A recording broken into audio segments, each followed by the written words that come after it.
కారణం ఏదైనా పత్రికలపై భౌతిక దాడులు మంచివి కావు.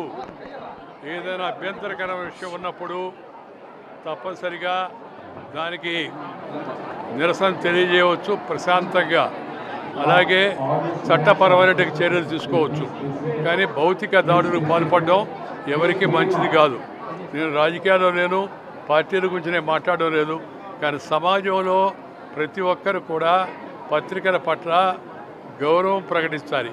పత్రికల్లో ఏదన్నా అసత్యమైన వార్త వస్తే లేదా ఏదన్నా మనల్ని అవమానపరిచే వ్యాఖ్యలు వచ్చినప్పుడు వాటిని తప్పనిసరిగా ఖండించే అధికారం మనకి ప్రజాస్వామ్యంలో ఉంది. ఖండించడం శాంతియుతంగా, నిరసన శాంతియుతంగా ఉండాలి. కానీ భౌతిక దాడులకు పాల్పడే ప్రయత్నం ఎవరు కూడా చేయవద్దని చెప్పని నేను కోరుతున్నాను.